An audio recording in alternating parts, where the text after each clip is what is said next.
ప్రిలరా బాగున్నారా? దేవుని వాక్యాన్ని క్రమంగా చదువుచున్నారా? ప్రార్థించుచున్నారా? నేటి ధ్యాన వాక్యము ఆమోసు గ్రంథం 5వ అధ్యాయము 4వ వచనములోని చివరి మాటలు. నన్నాశ్రయించుడి, నన్నాశ్రయించిన యెడల మీరు బ్రతుకుదురు.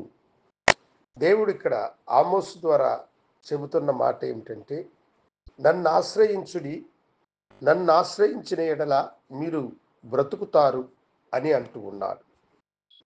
చాలా వరకు మనుషులు దేవుణ్ణి ఆశ్రయించక తాము నమ్మిన బలము మీద, బలగం మీద నమ్మకము కలిగిన వారై ఉంటారు.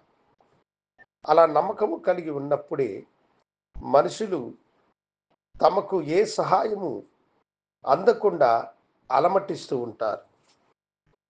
ఒక శుభకార్యమును నువ్వు తలపెట్టాలంటే, నా అన్నదమ్ముళ్ళు నాకు తోడుగా ఉన్నారు, వారు నాకు సహాయం చేస్తారు అని నీవు అనుకోవచ్చు.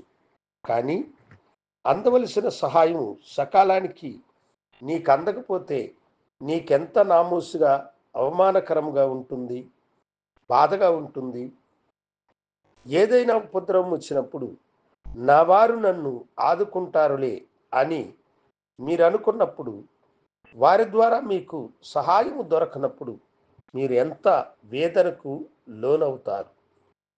కనుక మనుషులను నమ్ముకోవడము కంటే, మనుషులను ఆశ్రయించడము కంటే దేవుణ్ణి ఆశ్రయించడము చాలా శ్రేష్టమైనటువంటిది.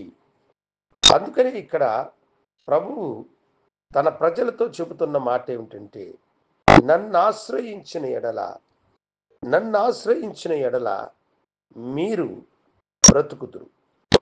నన్నాశ్రయించుడి, నన్నాశ్రయించితే మీరు బ్రతుకుతారు అని అంటున్నాడు. దేవుణ్ణి ఆశ్రయించండి, ఆయన ఆశ్రయమును కోరుకోనండి. ఆయనను ఆశ్రయించేటువంటి వారికి జీవము కలుగుతుంది, ప్రాణమునకు అపాయము కలుగదు. ఆయనను ఆశ్రయించు వారి దేవుడు కాపాడును, వారిని ఆయన బ్రతికించి వారిని ఆశీర్వదించును. ఇశ్రాయేలు ప్రజలు ఐగుప్తులతో యుద్ధము చేస్తూ ఉండగా బలశూరుడైనటువంటి గొల్యాతును చూసి వారు భయపడ్డారు.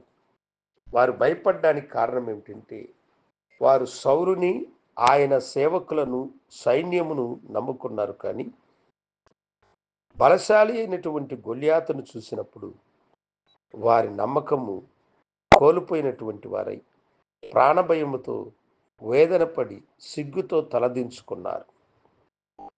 దావీదు యుద్ధభూమికి వచ్చినప్పుడు ఎత్తైన ఆ వ్యక్తిని, ఆ మనిషిని అతడు చూడలేదు. కానీ తన పక్షమునున్న దేవుణ్ణి చూసి దేవుణ్ణి ఆశ్రయించినాడు.